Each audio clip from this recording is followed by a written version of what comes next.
Well, we can see from what the U.S. government is doing that the idea of a color revolution in China is never far below the surface. And they'd like to start in Tibet if they could. They might want to start with the World Uyghur Congress in Xinjiang. They'd like to foment all kinds of trouble in Taiwan, although that's not going too well at the time.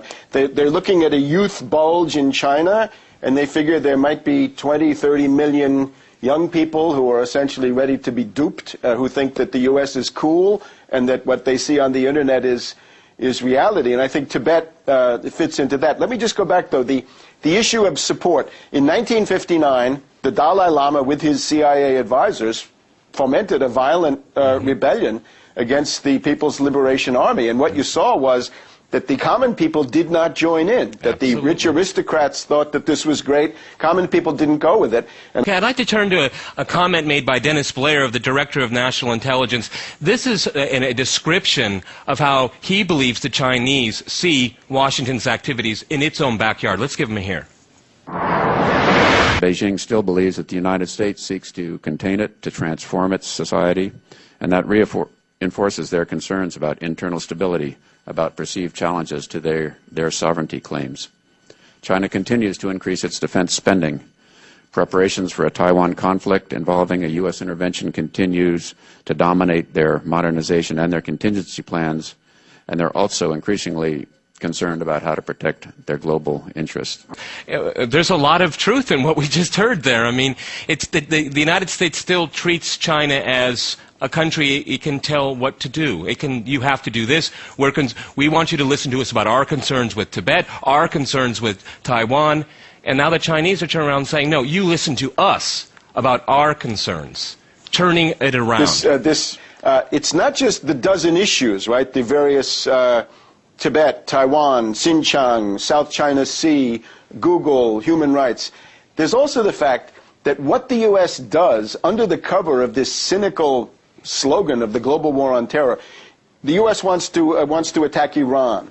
There's the idea of moving the Afghan civil war into Pakistan. Why is that? It's because the hope of China is to get an overland guaranteed safe oil route. So the oil would come from Iran, the pipeline would go through Pakistan, and look, this is exactly what the U.S. is attacking. Same thing goes for Sudan, where the Chinese get oil, Zimbabwe, where they get minerals, the string of pearls across the Indian Ocean, Sri Lanka, Thailand, Burma, Bangladesh, all countries friendly to China are all under military or diplomatic or economic attack by the United States. So in reality, the whole U.S. foreign policy is keyed to this containing of Chinese economic relations. And it's an index of the bankruptcy of the U.S., that the U.S. can't compete in economics anymore, so they try to do it with geopolitics, fomenting conflicts, subversion, color revolutions, and all the rest of this. And of course, this is a feckless and losing strategy, and the elites in the United States had better think again, because this will not get them anywhere. Andrew, would you like to respond to that? Because it seems like, the rhetoric is that that the United States needs to work with this growing superpower in the world. But if we listen to Webster, and I quite agree with him, the United States is just going to make the world very, very difficult for the Chinese to emerge into as a partner.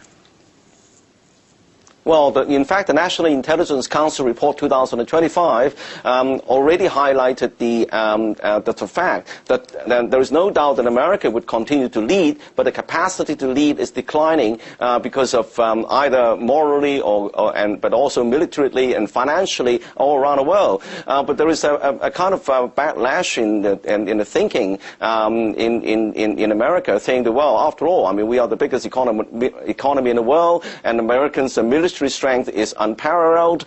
We can still exert this influence, but without realizing that the world is much more interdependent. And of course, China is not is way, way behind America in terms of military strength. But in the world of global interdependence, America relies on China for all this investment in the U.S. treasuries and a number of theaters around the world. America needs China as much China needs America. So this kind of Cold War mentality, I don't think it would be in anybody's interest, and it may not, in the long run, achieve the best interest for America.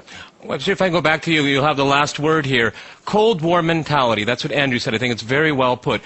What's it going to take for the Absolutely. United States to start changing its attitude towards China and actually really treating it as a partner? Or we just have to have a crisis of one sort or another for that to happen? It's a Cold War mentality and it's hegemonism, and both of these are not going to work well. The most extreme form of this China phobia that I found here in Washington is a study commissioned by the Pentagon Office of Net Assessment from the Hudson Institute. It's called The Great Siberian War of 2025. And the idea is the U.S. has succeeded in cutting off Chinese access to oil in the Indian Ocean and the Gulf.